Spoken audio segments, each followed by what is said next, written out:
ਸਤਿ ਸ੍ਰੀ ਅਕਾਲ ਜੀ। ਮੈਂ Pritpal Singh snake rescue team ਪਟਿਆਲੇ ਤੋਂ। ਜੋ ਅਸੀਂ ਇਹ ਕੋਬਰਾ ਫੜਿਆ ਸੀ ਜੀ,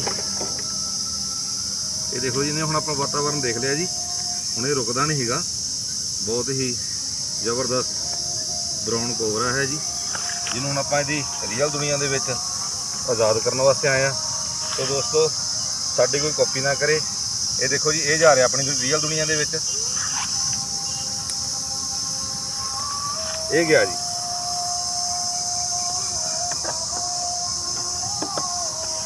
ਸਾਡਾ ਨੰਬਰ ਹੈਗਾ ਜੀ 9815516964। YouTube ਤੇ ਚੈਨਲ ਹੈਗਾ ਜੀ PSD ਸਨੇਕ, ਇੰਸਟਾ ਤੇ ਵੀ PSD ਸਿੰਘ, ਤੇ ਫੇਸਬੁੱਕ ਤੇ Pritpal Patiala. Like comment share ਕਰਦੇ ਦੱਸਿਓ ਤੇ ਚੈਨਲ ਨੂੰ ਜ਼ਰੂਰ ਸਬਸਕ੍ਰਾਈਬ ਕਰਿਓ ਜੀ। ਬਹੁਤ ਬਹੁਤ ਸ਼ੁਕਰੀਆ, ਬਹੁਤ ਹੀ ਪਿਆਰ ਮਿਲਦਾ ਜੀ। ਇੱਦਾਂ ਦੀ ਸਾਡੀ ਕੋਈ ਕਾਪੀ ਨਾ ਕਰੇ। ਤੇ ਅਸੀਂ ਜੋ ਕੋਬਰਾ ਫੜਿਆ ਸੀ ਤਾਂ ਉਹਨੂੰ ਉਹਦੀ ਰੀਅਲ ਦੁਨੀਆ ਦੇ ਵਿੱਚ, ਜੰਗਲ ਦੇ ਵਿੱਚ ਆਜ਼ਾਦ ਕਰਤਾ ਜੀ। ਤੇ ਇਹ ਸਾਡੀ ਇੱਕ ਜ਼ਿੰਮੇਵਾਰੀ ਹੁੰਦੀ ਹੈ, ਸਾਡਾ ਫਰਜ਼ ਹੁੰਦਾ, ਉਹ ਅਸੀਂ ਅਦਾ ਕੀਤਾ ਜੀ। ਜੇ ਵੀਡੀਓ ਚੰਗੀ ਲੱਗੀ ਲਾਈਕ ਕਮੈਂਟ ਸ਼ੇਅਰ ਕਰਕੇ ਦੱਸਿਓ ਕਿ ਸਾਰਿਆਂ ਨੂੰ ਸਤਿ ਸ਼੍ਰੀ ਅਕਾਲ ਜੀ।